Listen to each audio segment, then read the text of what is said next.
Você sabia que no mundo atual, mais da metade da população mundial vive em cidades? Aqui no Brasil, esse número é ainda maior.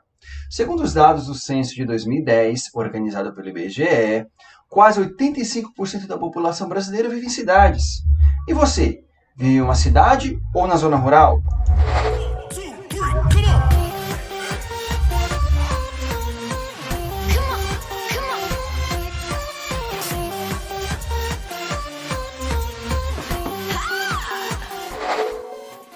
Olá, caro aluno!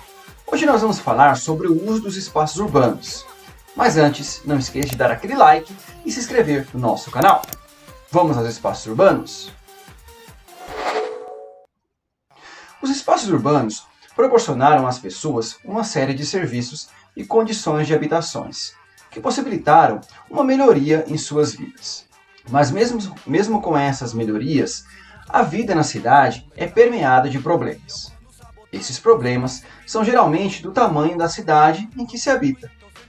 Nas cidades maiores, os problemas também são maiores. O crescimento das cidades, no passar do tempo, levou a uma separação espacial da população urbana, levando os grupos sociais com mais poder aquisitivo a viverem em locais melhores. Ruas mais bem conservadas, acesso a saneamento básico, existência de iluminação pública, proximidade a locais que oferecem serviços bancários, educacionais, de saúde, entre outros. Bem como uma maior facilidade de se locomover, seja em virtude da proximidade dos locais de trabalho ou do acesso privilegiado às vias e aos meios de transporte. Por outro lado, grupos sociais com menor poder aquisitivo, geralmente os trabalhadores mais mal remunerados, vivem nos piores lugares das médias e grandes cidades, sendo dificultado seu acesso ao saneamento básico, aos serviços de saúde, educacionais, entre outros. Como também lhe é dificultado o acesso ao transporte, seja pela distância que existe entre os locais de trabalho e de habitação, seja pelo preço e condições do transporte público. Ao longo do processo brasileiro de urbanização, a separação espacial dentro desses espaços fez com que durante certo período de tempo, entre as décadas de 1900 e 1980, os grupos sociais pobres fossem expulsos das regiões centrais das cidades, sendo obrigados a construírem suas habitações nas periferias. Isso aconteceu primeiramente na cidade do Rio de Janeiro, em 1906, quando reformaram o centro da cidade, destruindo as casas das pessoas pobres e miseráveis para tornar essa região mais bonita e moderna. A saída encontrada por essas pessoas foi reconstruir suas casas nos morros em torno da região central, dando origem ao que hoje conhecemos como favelas. As favelas e outras regiões periféricas de difíceis condições de vida também se formaram em São Paulo, Belo Horizonte, Salvador, Recife, Brasília e em todas as demais grandes cidades. A separação do espaço urbano entre o centro e a periferia está ligado também ao domínio que os grupos sociais têm sobre o poder econômico e político. Empresários e administradores, por exemplo, detêm um poder econômico sobre os trabalhadores assalariados.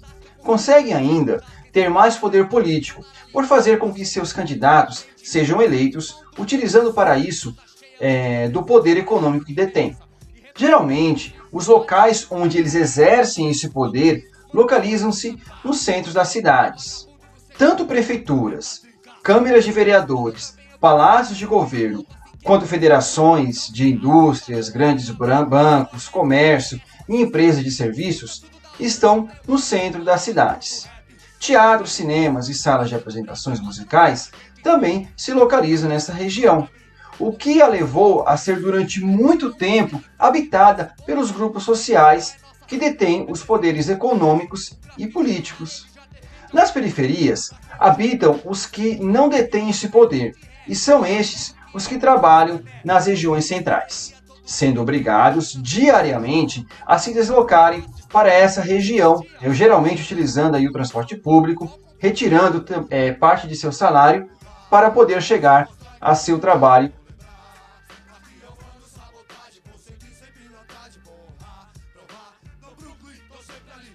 Essa situação tem se alterando nas últimas décadas, principalmente em decorrência da violência urbana e da criação de novos centros comerciais. Condomínios fechados são construídos nas periferias das grandes cidades como locais de habitação para os grupos sociais de maior poder aquisitivo, que passam a abandonar as regiões centrais. Os shopping centers passaram também a ser os principais centros comerciais. Ao mesmo tempo, o crescimento econômico possibilitou principalmente o desenvolvimento de estabelecimentos comerciais nas periferias, indicando uma alteração na ocupação desses espaços urbanos, deixando de ser apenas locais de habitação. Nessa aula, fizemos um pequeno comentário para mostrar que as cidades são responsáveis de vivência dos seres humanos, que estão em constante mudança. E na sua cidade, como é a divisão espacial? A periferia ou centro? Eu não sei! Não se esqueça, não cole do colega, mas cole no careca. Um forte abraço e até mais.